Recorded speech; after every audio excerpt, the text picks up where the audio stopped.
Page insights tutorial সিরিজের দ্বিতীয় পর্বে আপনাদের সবাইকে স্বাগতম জানাচ্ছি। আমি সুমন। গত পর্বে আমরা কাজ করেছিলাম আমাদের ইনসাইট সিস্টেমের যে ওভারভিউ পেজটা ছিল, ওভারভিউ যেটা ছিল এটার উপর, এবং এই পর্বে আমরা কাজ করব লাইকস, রিচ এবং টকিং অ্যাবাউট দিস নামে। আমি আবারও বলছি যে এটা হচ্ছে আগের যে ইনসাইট সিস্টেমটা ছিল, নতুন যেটা আসছে সেটা নিয়ে আমরা কিন্তু পরবর্তী টিউটোরিয়ালগুলোতে আমরা কাজ করব। বাট শুরুতে আমরা চেষ্টা করছি যে যাতে করে আগের যে ভার্সনটা আছে সেটার সম্পর্কে আপনাদেরকে একটা আইডিয়া দেয়, যাতে করে নতুনটা বুঝতে আপনাদের কিছুটা সহায়তা হবে আর কি। তো প্রথমে ওভারভিউ যেটা ছিল সেটাতে মূলত ফুল যে ইনসাইট সিস্টেমটা আছে সেটার উপর একটা আইডিয়া দেওয়া হয়েছিল। মানে ধরুন যে weekly reach, post, people talking about this, total likes, এইগুলো নিয়ে। আর পরবর্তী যে লাইকস, রিচ এবং টকিং অ্যাবাউট দিস আছে, ওগুলোতে আমরা কিন্তু বিস্তারিত আমরা এগুলাকে জাস্ট বিস্তারিত দেখব। যেমন ধরুন লাইকসটা কোন জেন্ডার করেছে সবচেয়ে বেশি, কোন এরিয়া থেকে এসেছে, এই যে অনেক বিষয়গুলো আর কি। তো তার ধারাবাহিকতা আমাদের পরবর্তী যেটা আসে সেটা হচ্ছে লাইকস। আমরা লাইকসের উপর যদি ক্লিক করি, আমরা দেখতে পাবো যে লাইকসের জন্য যে মানে লাইকসের যে অ্যানালিটিক্সটা আছে সেটা আর কি আমাদের সামনে আসছে। তো উপর থেকেই বলে আসি যে আমরা যদি চাই আগের মতো কিন্তু জাস্ট 7 ডের আমাদেরকে ওভারভিউ দেখাবে না। আমরা যদি চাই একটা কাস্টম রেঞ্জ সিলেক্ট করে নিতে, যেমন ধরুন আমি চাচ্ছি যে জুন মাসের 1 তারিখ থেকে জুলাই মাসের ধরুন 15 তারিখ পর্যন্ত আমি মানে আমার লাইকসের যে অ্যানালিটিক্স সেটা দেখতে চাই। তো আমি যদি ক্লিক করি, আমার যে ডাটাগুলো আছে ডাটাগুলোর মধ্যে কিন্তু একটা পরিবর্তন দেখতে পাবেন আর কি। তো যাই হোক, আমি আপাতত জাস্ট এখানে যেগুলো আছে সেগুলো নিয়ে আপনাদের সাথে আলোচনা করি। এরপর আলোচনা না, জাস্ট আমি আপনাদেরকে বলে যাব আর কি। তো এরপরে আপনারা হয়তো পরবর্তীটা দেখবেন আর কি। তো প্রথমেই যেটা আছে আমি বললাম যে আমরা কাস্টম রেঞ্জ সিলেক্ট করে নিতে পারি। তারপর যেটা আছে people who like your page, demographics and location. অর্থাৎ আমরা কিন্তু প্রত্যেকে আমাদের প্রোফাইলে আমাদের লোকেশন ইনফরমেশান দিয়ে থাকি। যেমন ধরুন কারেন্ট সিটি, তারপর আমাদের দেওয়া থাকে যে হোয়ার আর ইউ ফ্রম। যেমন ধরুন আমি হতে পারে আমার বাড়ি ব্রাহ্মণবাড়িয়া কিংবা আমার বাড়ি মৌলভীবাজার, বাট আমি কারেন্ট সিটি হয়তো আছি চিটংয়ে। তো সেই হিসাবে আমরা কিন্তু আমাদের প্রোফাইল যে সাজাই ওই অনুযায়ী আমরা কিন্তু পেজে পারফর্ম করি। আমাদের প্রোফাইলে আমাদের রিয়েল ইনফরমেশনগুলো দেওয়া থাকে, অথবা কেউ কেউ আছে ফেক ইনফরমেশান দেন। বাট ম্যাক্সিমাম লোক, আমার যতটুকু ধারণা, কিংবা ম্যাক্সিমামের সঠিক ঠিকানাটাই থাকে আর কি, কান্ট্রিটা অন্তত ঠিক থাকে। তো যাই হোক, এখানে আমরা যেটা দেখতে পাচ্ছি যে জেন্ডার অ্যান্ড এইজ প্রথমেই। এইদিকে চাইলে আমরা আমাদের পেজে যে লাইকগুলো আছে ওগুলোর কারা কারা লাইক দিয়েছেন এগুলো সম্পর্কে একটা আইডিয়া নিতে পারি। যেমন ধরেন এই লোকগুলো আমাদের পেজ লাইক দিয়েছেন, ওটা আপনারা অন্যভাবেও দেখতে পারেন। বাট যেটা মেইন হচ্ছে এখানে হচ্ছে জেন্ডার অ্যান্ড এইজ, অর্থাৎ আপনার পেজ যারা লাইক দিচ্ছে তাদের শতকরা হিসেবে তারা কীরকম, জাস্ট এটা মানে কীরকম, তারা কি পুরুষ না মহিলা, তাদের বয়সের মানে রেঞ্জটা কোনটা, 18 থেকে 24 কিংবা 25 থেকে 34 বছরের মধ্যে কয়েকজন আছেন, এরকম আর কি। তো জানার জন্য আপনি চাইলে এই সংজ্ঞাটাও আপনি এখানে মাউস পয়েন্টে নিয়ে দেখতে পারেন আর কি, যে the percentage of people who like your page for each age and gender bracket as 7, 16, 13, অর্থাৎ 16 তারিখ পর্যন্ত আই গেস। হ্যাঁ, this is based on data people entered in their timeline. Percentages may not add up to 100 because not everyone on Facebook specifies their gender. ওকে, আমি যেটা একটু আগে বললাম আর কি, আমাদের টাইমলাইনগুলোতে প্রোফাইল না, অ্যাকচুয়ালি এখন ফেসবুকের প্রোফাইলটাকে আমরা টাইমলাইন বলে থাকি। টাইমলাইনে আমরা যে ইনফরমেশনগুলো আমাদের সম্পর্কে দিয়েছি সেগুলাই আমাদের এটা করবে আর কি। আর এটা 100% হবে না, কারণ সবাই কিন্তু তাদের নিজেদের জেন্ডার কিন্তু সবার সাথে শেয়ার করে না, অর্থাৎ কেউ কেউ আছে অনলি মি করে রাখে।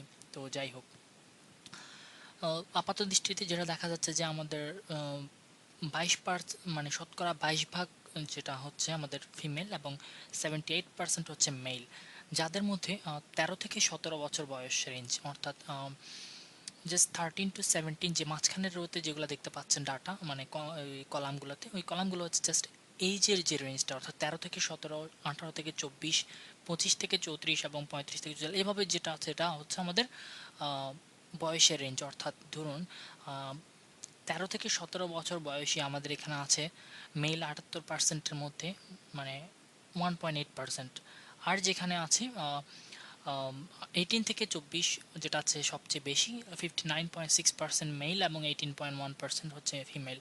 ঠিক আবার তেমনই 25 থেকে 34 বছরের মহিলা আছে 2%, আর 16.3% হচ্ছে পুরুষ আর কি। তো এইভাবে আমরা আমাদের পেজের মধ্যে যে সবচেয়ে কোন বয়সী আমাদের পারফর্ম করছে সেটা আমরা কিন্তু আমাদের মানে পেজ থেকে আমরা নলেজ নিতে পারি। যেমন এটা কী কাজে আসবে, যেমন ধরুন আপনি বুঝতে পারবেন যে আপনার বিজনেস কিংবা বিজনেসের জন্য যে পেজ তৈরি করাচ্ছেন সেটা কোন বয়সীদের মধ্যে সবচেয়ে বেশি ইম্প্যাক্ট ফেলছে। আবার এমন হতে পারে যে ধরুন 1000টা লাইক আছে, আপনি চাচ্ছেন যে আরও কিছু মানুষের কাছে কীভাবে রিচ করা যায় কিংবা আরও কিছু মানুষের কাছে আপনি পৌঁছাতে চাবেন, মানে চাচ্ছেন। তো সেক্ষেত্রে আপনি যখন অ্যাড টার্গেটিংটা করবেন সেক্ষেত্রে আপনার বয়সের যে রেঞ্জটা এটা সিলেক্ট করতে সবচেয়ে বেশি মানে উপকার হবে আর কি। যেমন ধরুন আমি বলি যে আমি ধরুন আমার পেজটার জন্য আমার পেজটা হচ্ছে যে জাস্ট একটা ওয়েব পোর্টাল যেখানে আমরা ইউনিভার্সিটি ভর্তি পরীক্ষা থেকে শুরু করে আমরা বিসিএস পরীক্ষা পর্যন্ত আমরা জাস্ট স্টুডেন্টদেরকে মানে বিভিন্ন রিসোর্স কালেক্ট করি। তো ইউনিভার্সিটি ভর্তি পরীক্ষা যারা দেয় তাদের অ্যাভারেজ বয়স কিন্তু 18 থেকেই শুরু হয়, 17 কিংবা 18 থেকে শুরু হয়, এবং বিসিএস যদি আমি কাউন্ট করি সেক্ষেত্রে 30 কিংবা 32, 31, 28, 29 এরকম কাউন্ট হয় আর কি। তো সেক্ষেত্রে আমি দেখা যাচ্ছে যে আমি কিন্তু ঠিকই পারফর্ম করছি। আমার যদি আমার প্রজেক্টটা অফ কিংবা যদিও আমি এটা নিয়ে কাজ করছি না এখন, হয়তো সামনে আমরা কাজ করব যেটা আমরা আগের ভিডিওতে বলেছি, কিন্তু সে দেখা যাচ্ছে যে আমার কিন্তু রেঞ্জটা কিন্তু আমার ঠিকই পারফর্ম করছে, যেটা আমি আমার ডেমোগ্রাফিক্সের মধ্যে দেখতে পাচ্ছি। তো তারপরে যে প্রশ্নটা আছে এটা একদম জাস্ট এক দৃষ্টিতে দেখলেই বোঝা যায়। কান্ট্রিজ সবচেয়ে বেশি হচ্ছে আমাদের পারফর্মার হচ্ছে বাংলাদেশ এবং 7 ইউনাইটেড কিংডম থেকে, বাট ওরা বাংলাদেশি আমার যতটুকু ধারণা। আর আর যারা আছে বাকিরা হয়তো শর্টকাট একবার চোখ পড়েছে এরকম হতে পারে। সিটিসের মধ্যে হচ্ছে চিটং সবচেয়ে বেশি, কারণ হচ্ছে আমরা এটা স্টার্ট করেছি চিটং থেকে। তো আমাদের ফ্রেন্ড সার্কেল যারা ছিল প্রায় ম্যাক্সিমামই ছিল চিটংয়ের, আর ঢাকা সিলেট ছিল এটা আর কি। তো জাস্ট চিটংয়ের আমরা দেখতে পাচ্ছি 292 জন কিন্তু আমাদের লাইক দিয়েছে চিটং থেকে। যেটা বললাম যে the number of people who like your pages of 7, 16, 13 broken down vice city, this is based on users estimated home location. যাই হোক, এরপর আছে ল্যাঙ্গুয়েজেস, যেখানে আমরা দেখতে পাচ্ছি যে 4 জন মাত্র বেঙ্গলি, বাট এটা অ্যাকচুয়ালি ট্রু না। কারণ হচ্ছে কি আমরা ম্যাক্সিমামই কিন্তু ফেসবুক ইংরেজি ভাষা ব্যবহার করে থাকি এবং ইংরেজিটাই মোটামুটি কমন একটা ল্যাঙ্গুয়েজ, তো এটা আমাদের ততটা ইম্প্যাক্ট ফেলবে না। বাট আপনি যদি এটা আসলে যখন আমরা অ্যাড টার্গেটিং করি, কিন্তু অ্যাড টার্গেটিং এটা তেমন একটা ইফেক্ট ফেলে না, কারণ হচ্ছে কি ম্যাক্সিমাম এখন বাংলা সিলেক্ট মানে অনেকেই করেন না। তো এই জিনিসটা কাজে আসে সবচেয়ে বেশি যারা ইউএস অথবা ইউকেতে থাকেন, এই ধরনের কান্ট্রিগুলোতে যারা থাকেন তারা কিন্তু টার্গেট করে বিজ্ঞাপন করতে পারেন। যেমন ধরুন আমি যদি ফ্রান্সে কোনো বিজ্ঞাপনের ক্যাম্পেইন চালাতে চাই সেক্ষেত্রে আমি যদি ফ্রান্সের ভাষায় ফরাসি ভাষায় যদি কোনো কিছু লিখি সেক্ষেত্রে আমি অ্যাড টার্গেট কিন্তু ফ্রান্স করতে পারবো, কারণ ওখানে ফ্রান্স একটা ডেডিকেটেড ভাষা কিংবা ওদের হতে পারে আর কি যা ওদের। যাই হোক, এই ছিল আমাদের মিডল পোর্শন। এরপর আছে আমাদের where you likes came from, অর্থাৎ আমাদের যে লাইকগুলো আসছে সেগুলো কোত্থেকে আসছে। তো পেজ এখানে ডান পাশে দেখতে পাচ্ছেন যে ব্লু লাইন যেটা আছে সেটা হচ্ছে বাম পাশে অ্যাকচুয়ালি ব্লু লাইন যেটা আছে নিউ লাইকস, নতুন লাইকগুলো, এবং আনলাইকস যেটা। তো আমাদের আপাতত এর মধ্যে কোনো কেউ আনলাইক করেনি, বাট 13 তারিখ 7 মাসে কিন্তু একজন আমাদের পেজ আনলাইক করে দিয়েছেন। Very bad for us. আমি যেটা আগে বলেছি আমরা করব করব করে করা হচ্ছে না আর কি, বাট আমরা শীঘ্রই করব। তো যাই হোক, আমরা কিন্তু 13 তারিখে যে আনলাইকগুলো পাচ্ছি সেটা দেখতে পেলাম এখানে 13 তারিখ 7 মাস 13 সালে আর কি। আর লাইক সোর্সেস যেটা আছে সেটা আমরা যদি দেখি যে the number of times your page was liked broken down by where the like happened from 6, 19, 13 to 7, 16, 13. Likes can happen in different places including your page from your news feed or on your website. অর্থাৎ ধরুন আপনি আমার পেজটা visit করেছেন facebook.com/enlightenbd দিয়ে, ওখানে আপনার একটা পোস্ট ভালো লাগলো আপনি ওখানে লাইক দিলেন, অথবা এমনও হতে পারে যে আপনি আমাদের পেজে এসে আমাদের পেজটাতে লাইক দিলেন। আরেকটা হতে পারে যে যেমন ধরুন আপনার এখানে একটা স্পন্সর্ড স্টোরি দেখা যাচ্ছে, অথবা আপনার এখানে একটা ফ্রেন্ডদের যেটা আছে ভাইরালিটির কারণে আপনি একটা পোস্ট দেখতে পাচ্ছেন, তখনও আপনি লাইক দিতে পারেন কিন্তু। তো এটা জাস্ট লাইক সোর্সেস। আমাদের ফেসবুক রিকমেন্ডেশন অর্থাৎ ডিফল্ট রিকমেন্ডেশন থেকে আমরা লাইক পেয়েছি 2টো, এবং অন পেজ অর্থাৎ পেজে এসে লাইক দিয়েছেন এরকম 4 জন আমাদের যে গিভেন ডেট রেঞ্জের মধ্যে। ওকে, তো এই ছিল আমাদের মোটামুটি আমাদের যে লাইকসের যে অ্যানালাইসিসটা। পরবর্তী পোর্শন যেটা আছে সেটা হচ্ছে রিচ। আমরা মোটামুটি এরপরে রিচের দিকে আমরা ধাবিত হতে পারি। তো আমরা ঠিক এই মুহূর্তে অবস্থান করছি কিন্তু আমাদের যে আমাদের লাইকস এর পর যেটা আছে রিচ সেটাতে। তো এখন আমরা এটা নিয়ে কিছুটা দেখি কি দেখা যায়। তো প্রথম পোর্শনটা who you reached demographics and location যেটা আছে সেটা কিন্তু আমরা দেখতে পাচ্ছি না, সেটা আমাদের ফেডেড হয়ে আছে। এর কারণটা হচ্ছে এখানে লেখাই আছে demographic data for people you have reached is only available when your page has reached at least 30 people in 7 days preceding uh, the last day of your selected date range. ওকে, আমরা এখানে একটু রেঞ্জটা বাড়িয়ে কমিয়ে দেখি। আহ,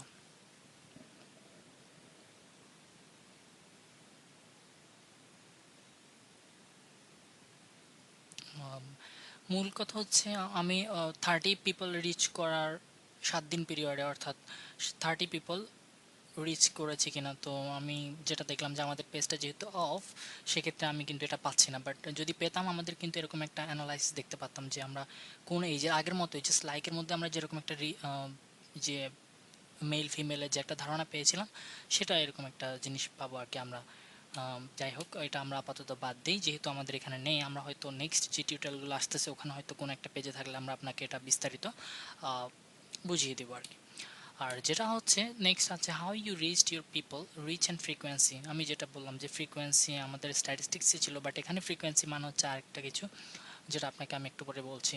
তো এখানে যে কালারগুলো আছে অর্গানিক মানে হচ্ছে ন্যাচারাল, পেইড মানে হচ্ছে আমি যদি অ্যাডভার্টাইজিং করি, ভাইরাল মানে হচ্ছে যেমন ধরুন ওই যে ভাইরালিটি আমাদের। এখানে আবারও আছে the number of unique people who saw a story about this page published by a friend from 6/1/13 to 7/16/13। Okay, ফ্রেন্ডদের কারণে যেটা দেখছি ভাইরালিটাকে। আর টোটালটা হচ্ছে টোটাল। ওকে, তো টোটালি যেটা আছে আমাদের সেটা প্রায় ম্যাচিং থাকবে ইয়ার সাথে, যেটা হচ্ছে আমাদের ভাইরালিটির সাথে প্রায় ম্যাচিং আছে আমাদের। আর ও, আমাদের যে ভাইরালিটি সেটা 5/26/13-এ কিন্তু 195 বা 197 পর্যন্ত ছিল, যেটা পরে ডাউনগ্রেডেড হয়ে মানে আমাদের রেঞ্জ যখন কমতে কমতে ডাউনগ্রেড হয়ে কিন্তু অনেক নিচে চলে এসেছে ভাইরালিটি। আর শেষ দিকে দেখা যাচ্ছে একদম মানে গ্রাউন্ড ছুঁই ছুঁই অবস্থা। আর যেটা হচ্ছে পুরোপুরি টোটাল যেটা আছে টোটালটাও ডিপেন্ড করছে টোটালের উপর যে মানে কীরকম পারফর্ম করছে আর কি। আর যেটা হচ্ছে অর্গ্যানিকটাও মাঝে একেবারে বন্ধ ছিল, বাট পরে আবার স্টার্ট হচ্ছে আবার নামছে এরকম আর কি। তো এটা হচ্ছে মূলত আপনার যে আমাদের যে রিচগুলো আমরা কিভাবে রিচ করছি, এটা কি অর্গ্যানিক ওয়েতে আমরা যদি পেইড করতাম বিজ্ঞাপন, অথবা আমরা যদি একটা পোস্ট প্রমোট করতাম, পোস্ট প্রমোটের কারণে যদি আমরা কিছু লোক মানে আমরা যদি আহ, রিচ পেতাম আমরা, তাহলে সেক্ষেত্রে আমাদের এই বারটা অর্থাৎ গ্রিন গ্রিন ধরনের যে কালার দেখতে পাচ্ছেন, টিয়া কালার বাংলাতে বললে আই গেস টিয়া কালারের এই যে মানে গ্রাফটা উপরের দিকে থাকতো আর কি। যাই হোক, এটা আপনারা সহজেই বুঝতে পারছেন, এখানে আর বলার কিছু নেই। আর ডানে যেটা আছে ইউনিক ইউজার্স বাই ফ্রিকোয়েন্সি, এটা হচ্ছে this chart show how many people saw any content about your page from 7/10/13 to 7/16/13. It is broken down by how many times each person viewed the content during this time period. ওকে, এই সময় পিরিয়ডের মধ্যে কতজন লোক মূলত আপনার এটা user দেখেছে আর কি। তো এখানে ফ্রিকোয়েন্সি মানে হচ্ছে ধরেন আমি একটা ধরেন বিজ্ঞাপন পোস্ট করলাম কিংবা আমি একটা স্ট্যাটাস দিলাম, এটা আপনি যদি মানে একবার দেখেন তাহলে এটা হবে একটা ফ্রিকোয়েন্সি। আপনি যদি দুইবার দেখেন, এটা অনেক সময় দেখা যাচ্ছে একটা বিজ্ঞাপন আমরা হাজার হাজার বার দেখি, তো দুইবার দেখেন তাহলে এটা হচ্ছে আরেকটা frequency. Just this chart shows how many people saw any content about your page from it has একটা রেঞ্জ, তারপর many times each person viewed content during this time period, অর্থাৎ এই সময়ের মধ্যে একজন লোক একটা পোস্ট কতবার দেখেছে। সিম্পলি এটা আপনি দেখবেন যে আমাদের রিসেন্টলি যে পোস্টগুলো হচ্ছে, বা যেমন ধরেন বিক্রয়.কম আর সেলবাজারের কথাই ধরি, এরা দুজন এত বেশি কম্পিটিশন করছে যে ওদের জন্য অন্য কোনো পেজের অ্যাড দেখাই যাচ্ছে না বলা যায়। তো আমরা যখন প্রত্যেকবার লগ ইন করে আমরা প্রায় একবার দেখছি, দুইবার দেখছি, তিনবার দেখছি, এভাবে করে দেখাটা কিন্তু বাড়তে থাকতেছে। তো এই যে দেখাটা এটা অ্যাকচুয়ালি ফ্রিকোয়েন্সি হিসেবে কাউন্ট করা হয় আর কি। তো 9 পিপল রিচড, আমরা যখন মাউস পয়েন্টার নিয়ে গেলাম হোভার হচ্ছে 9 পিপল রিচ ওয়ান টাইম, অর্থাৎ একবার করে দেখা হয়েছে 7/10/13 থেকে 7/16/13 পর্যন্ত। আবার 1 পার্সন রিচ 2 টাইমস, অর্থাৎ একজন ভিউয়ার দুবার দেখেছেন। তো 4 টাইমও দেখেছেন আমাদের একজন, আবার একজন 6 থেকে 10 বারও দেখেছেন। তো 1 পার্সন রিচ 6 to 10 টাইমস আর কি। আবার 2 people reached 11 to 20 Times. Just এটা একটা গ্রাফ যেটাতে আমরা আমাদের ফ্রিকোয়েন্সিটা মেজারমেন্ট করতে পারছি আর কি। visits to your page. Okay, page views, the number of times your page was viewed each day from 6/1/13 to 7/16/13, অর্থাৎ উপরের যে দেওয়া রেঞ্জের মধ্যে আমাদের পেজটা কতবার দেখা হয়েছে এটা জাস্ট আমাদের ব্লু লাইনটা শো করবে। যেমন ধরুন 3বার পেজ দেখা হয়েছে, এরপরে আমাদের 2বার দেখা হয়েছে, আবার এখানে দেখা যাচ্ছে 14বার দেখা হয়েছে, আবার দেখা হয়েছে 6, 12, 13 তারিখের দিকে আমাদের আবার 5বার দেখা হয়েছে, এরপরে আবার 6, 15, 13 তারিখ আছে 9বার দেখা হয়েছে। এটা জাস্ট আমাদের পেজটা কতবার ভিউ করা হয়েছে। এগুলো হচ্ছে সর্বমোট, মানে হচ্ছে আমাদের যারা লাইক দিয়েছেন তারাও এবং যারা লাইক দেননি তারাও মিলে। আরেকটা যেটা হচ্ছে এটা হচ্ছে যে আমাদের ইউনিক পিপল, অর্থাৎ এরা আমাদের পেজে ফার্স্ট টাইম এসেছেন, ইউনিক এটা আর কি। তো এই জন্য এটা ইউনিক ভিজিটর হিসেবে, মানে ফার্স্ট টাইম যেহেতু এসেছেন তারা ইউনিকই বলা যায়। আর যারা আগে থেকে আছেন তারা সহ মিলে হয়তো আমাদের 9 জন, হয়তো না, তারা সহ মিলে 9 জন দেখেছেন এরকম আর কি। যেমন ধরুন এটা 14 জন, তারা এবং ইউনিক পিপল মিলে, যেখানে ইউনিক পিপল আছে যেমন 10 তারিখে আমার 10 6 10 তারিখে আমাদের টোটাল পেজ ভিউ ছিল 14 জন, যেখানে ইউনিক ছিল 5 জন আর কি। এভাবে এটা কাউন্ট করা হয় এই চারটা। আর যেটা ছিল টোটাল ট্যাব মানে হচ্ছে আমাদের পেজের যে, আমি যদি আপনাদেরকে পেজটা খুলে দেখাই, আবার যদি পেজটা খুলি,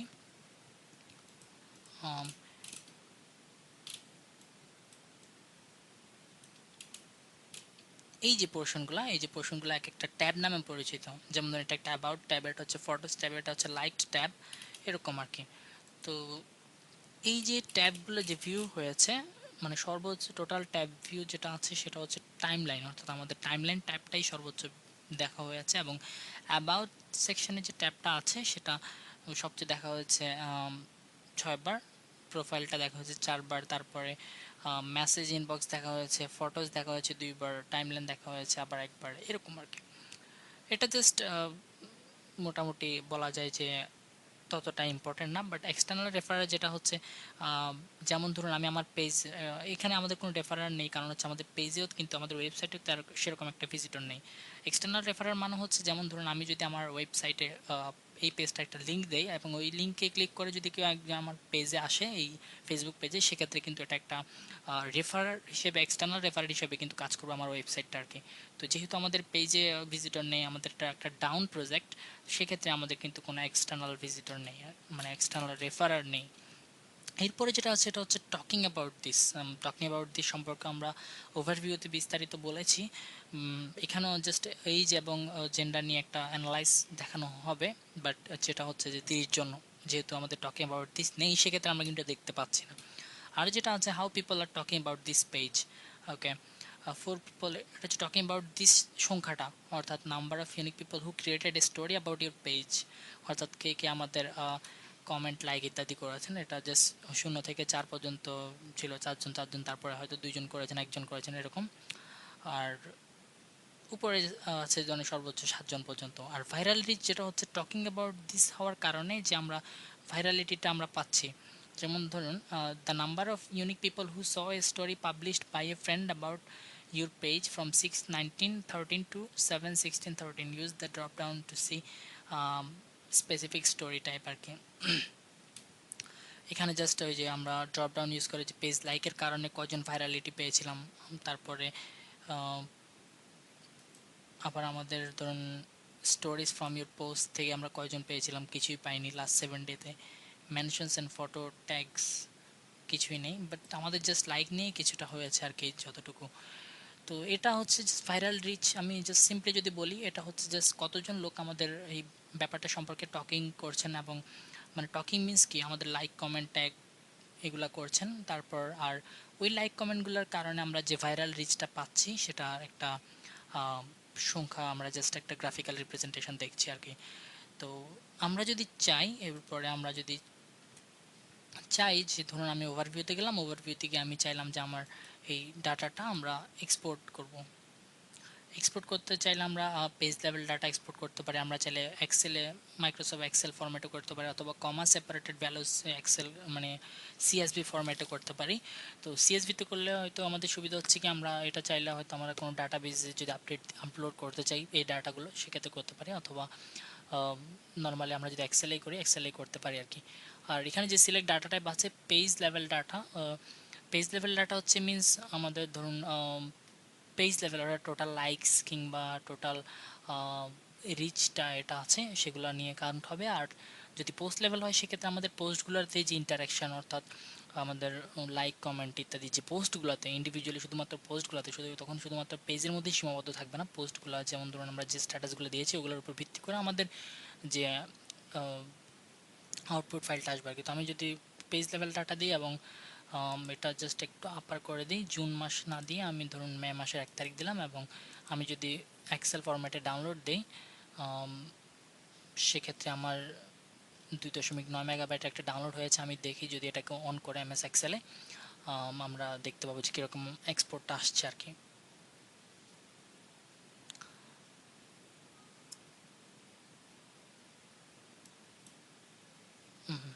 একটা নোটিফিকেশান দিল,